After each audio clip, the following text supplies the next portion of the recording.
जय श्री राम। मैं आयुष सिंह आज मैं सबसे हाईलाइटेड मुद्दे के बारे में बात करने जा रही हूँ, वो है 100 रुपए का पेट्रोल। जी हाँ, लोगों का कहना है कि 100 रुपए का पेट्रोल देखा पहली बार। देश की जनता को बोलना चाहती हूँ कि बहुत कुछ आपने देखा पहली बार, लेकिन आप बताने में उसको संकोच करते हो।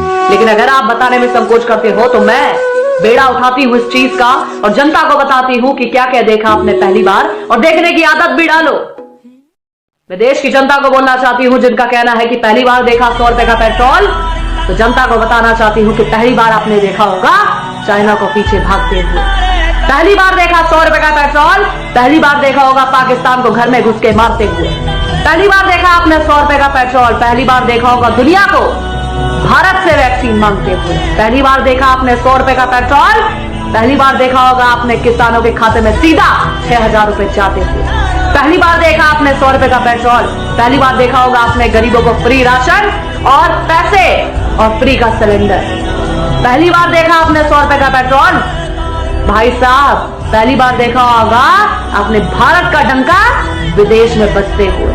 पहली बार देखा आपने 100 रुपए का पेट्रोल, पहली बार देखोगे आत्मनिर्भर भारत को और आदत डालो। और देश की जनता से बोलना चाहती हूँ जिनको 100 रुपए का पेट्रोल दिखता है, एक महीने में ज्यादा से ज्यादा कितना पेट्रोल भरवाओगे? 3 से 4 बार।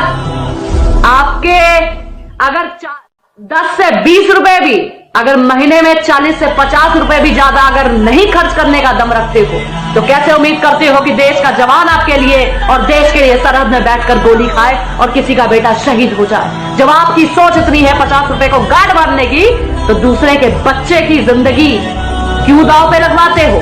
100 रुपए का पेट्रोल देखते हो।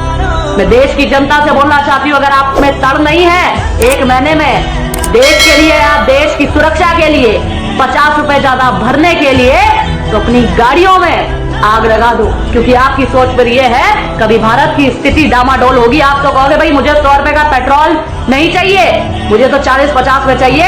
अगर इतना बनता है तो ठीक है, वरना देश को बेच दो, लेकिन मेरा पेट्रोल कम में होना चाहिए। आपकी सोच ऐसी है तो भाई साहब अपनी सोच अपने पास रखो।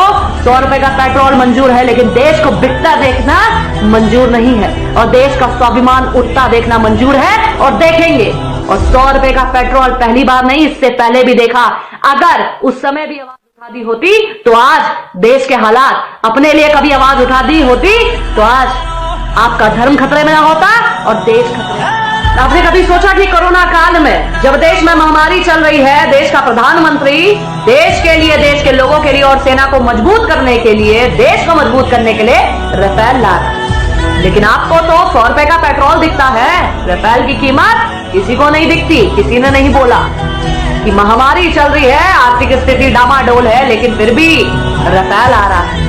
बोलना चाहती हूं, अगर इतने सवाल आपने पहले पूछे होते तो आज देश की स्थिति क्या होती ये आपके सामने होता। लेकिन आपको तो 100 रुपए का पेट्रोल दिखता है। वो हैदराबाद को वैसे कहता है कि बाबरी कभी मरी नहीं, हम तो बाबरी लेके रहेंगे। बाबरी जिंदा है सबके दिलों में और सामने भी, लेकिन तुम 100 रुपए में अटके रहना, तुम पेट्रोल की बात करना।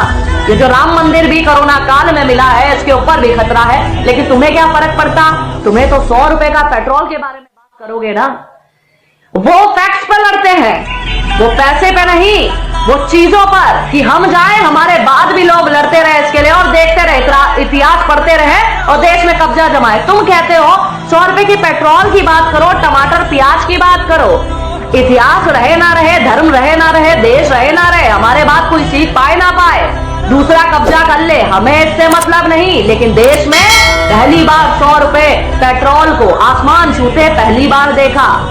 आत्मनिर्भर भारत भी पहली बार देखोगे और बहुत कुछ निश्चित रूप से पहली बार देखोगे। और जागो 100 करोड़ हिंदू, अरे जागो 100 करोड़ हिंदुओं, देश में हिंदू राष्ट्र भी पहली बार देखोगे। बोलिए जय श्री राम, जय हिंद, जय भारत।